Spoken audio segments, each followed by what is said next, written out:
Hello students, good evening.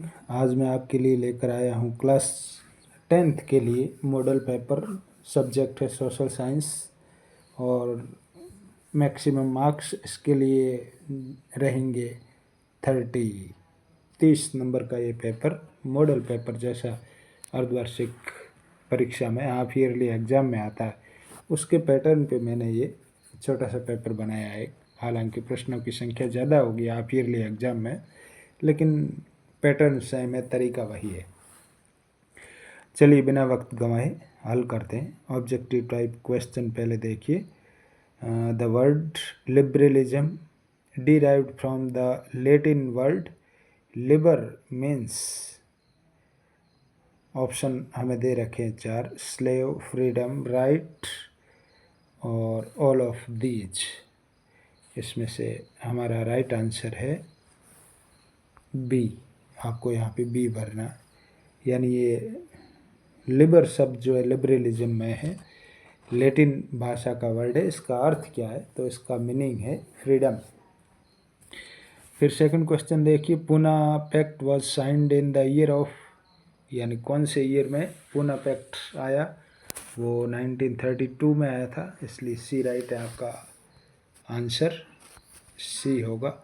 Next, what did Manchester industrialists put on their cloth bundle to sell them? यानी अपने कपड़ों के bundle को बेचने के लिए मैनचेस्टर के जो उद्योगपति थे वो क्या करते थे? तो देखेंगे आप ऑप्शन, लेबल चिपकाते थे, बिल्कुल, कैलेंडर छापते थे, एडवर्टाइजमेंट करते थे, यानी ये तीनों काम करते थे, इसलिए आपका राइट आंसर होगा डी। यहाँ पे आप डी भरेंगे। उसके बाद नीचे ले चलता हूँ। The most fertile soil is, सबसे उपजाऊ मिट्टी कौन सी है? पढ़ लेते हैं पहले चारों ऑप्शन, खादर, बांगर, लेटराइट और एरिड यानी शुष्क। इसमें आपका राइट आंसर है खादर, ए। यहाँ पे आप डालेंगे ए।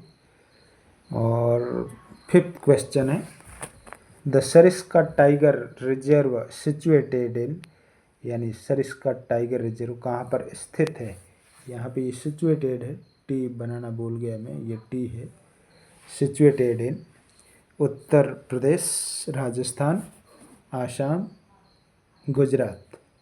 तो ये सरिस्का टाइगर अभ्यारण्य अपने राजस्थान में है, इसलिए आपका राइट आंसर है बी। आगे बढ़ते हैं। फिल इन द ब्लैंक्स, खाली जगह भरने वाला। Hirakud dam is made on the river, कौन सी नदी पर बना हुआ है हीराकुंड? हीराकुंड बांध जैसा हम सबको विदित है, महानदी पर है, MAHANADI, महानदी। कर देंगे बच्चों। इसके बाद Jim Corbett is the first national park, यहाँ पे आप लिखेंगे national park of India, NATIONAL,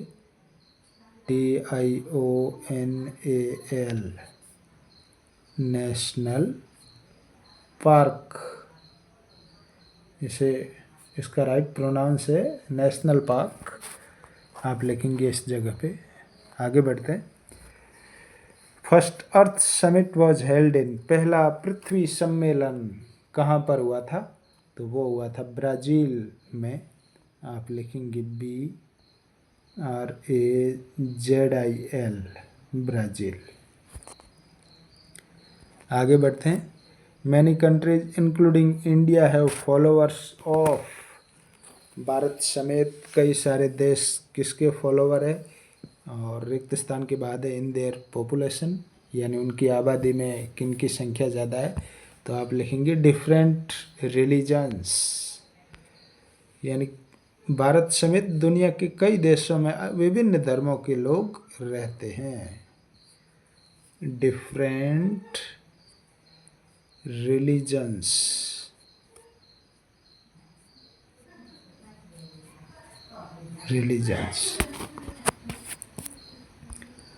in their popular और 5वां देखिए, इंडिया हैज़ रिजर्व्ड 1/3 लिखेंगे आप इसमें, 1/3, 1/3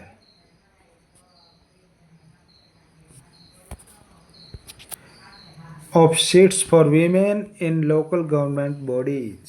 स्थानीय सरकारों में भारत में 1/3 सीटें महिलाओं के लिए आरक्षित है। टिक ऑफ राइट और रॉन्ग, सही गलत के निशान लगाने। The Dandi march was started by Gandhi ji. Dandi march Gandhi ji के द्वारा चालू किया गया था, बिल्कुल किया गया था, तो आप राइट करेंगे। The First World War begin in 1918, ये गलत है, क्योंकि पहला विश्व युद्ध जो फर्स्ट वर्ल्ड वॉर 1914 में बिगेन हुआ था, 1914 में, 1918 में तो एंड हुआ था, इसलिए ये गलत हो गया। आगे बढ़ते हैं। G77 was a group of developing country, बिल्कुल G77 एक विकासशील देशों का ग्रुप है, यानी ये आपका राइट है, सेकंड गलत था। थर्ड देखिए, the earliest factories in England came up by the 1730s, 1730 के आसपास सबसे पहली फैक्ट्री आई इंग्लैंड में, राइट है।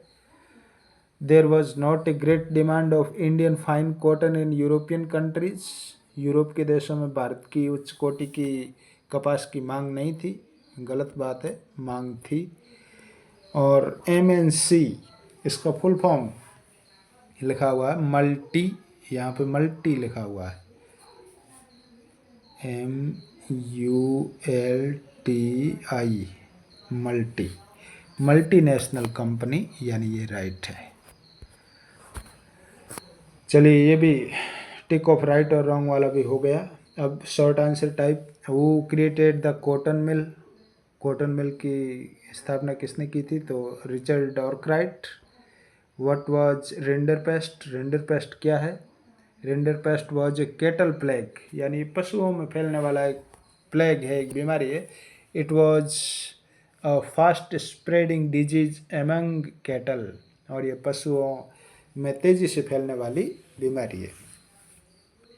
क्वेश्चन नंबर 9 देखिए, in which year did the French Revolution take place, France की क्रांति कब हुई थी। द फ्रेंच रिवॉल्यूशन, आंसर देखिए, the French Revolution took place in 1789, 1789 में।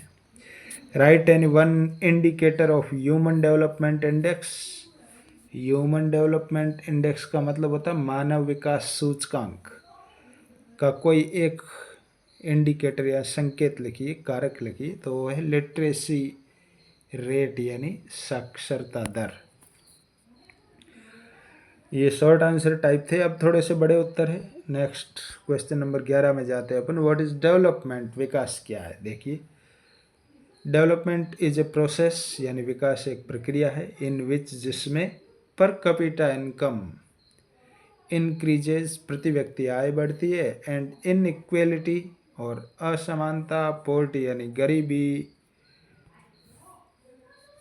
असमानता, गरीबी, एंड इलिटरेसी यानी निरक्षरता, रिड्यूस यानी कम होती है, घटती है।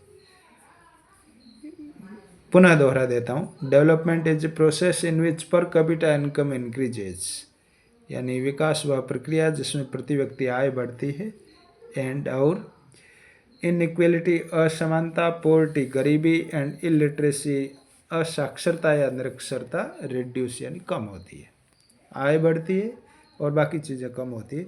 The economic life and living standard of people improve, लोगों का जीवन जीने का स्तर, लिविंग स्टैंडर्ड यानी जीवन स्तर ऊपर उठता है, और आर्थिक स्थिति में भी सुधार होता है। ये आंसर लिखेंगे आप डेवलपमेंट में। क्वेश्चन नंबर 12 देखिए, list the rights of the consumer, उपभोक्ताओं के अधिकार लिखिए। ये अच्छी तरह से आपको पता है, राइट टू सेफ्टी, सुरक्षा का अधिकार, राइट टू बी इन्फॉर्म्ड, सूचित करने का अधिकार, सूचना का, राइट टू बी रिप्रेजेंटेड यानी प्रतिनिधित्व का अधिकार, राइट टू चूज चयन का अधिकार, राइट टू सीक रेड्रेसल निवारण का अधिकार। ये हम कंज्यूमर्स को 5 राइट्स दिए हुए हैं। यदि हमारे साथ किसी भी प्रकार की धोखाधड़ी होती है तो हम इन राइट्स के जरिए न्याय मांग सकते हैं। क्वेश्चन नंबर 13 देखिए, right the full form of the given words. दिए गए शब्दों की फुल फॉर्म लिखिए, जिसमें पहला है SEZ special economic zone, COPRA consumer protection act, RBI reserve bank of India, BJP Bharatiya Janata party और WTO वर्ल्ड ट्रेड ऑर्गेनाइजेशन विश्व व्यापार संगठन। ये था विद्यार्थियों छोटा सा हाफ ईयरली के पैटर्न पे बना हुआ आपका पेपर। इसको आप पढ़कर आएंगे, अच्छी तरह से सोचेंगे, समझेंगे। कैसा लगा मेरा वीडियो वो कमेंट बॉक्स में टिप्पणी अवश्य करना, वीडियो को लाइक करना, दोस्तों के साथ शेयर करना। और यदि पहली बार मेरे चैनल आलोक क्लासेज पर आप आए हैं तो चैनल को सब्सक्राइब ज़रूर करना, ताकि आगे भी इस तरह की वीडियोज़ मैं जो डालता रहता हूँ वो आप तक सबसे पहले पहुँच पाए। धन्यवाद।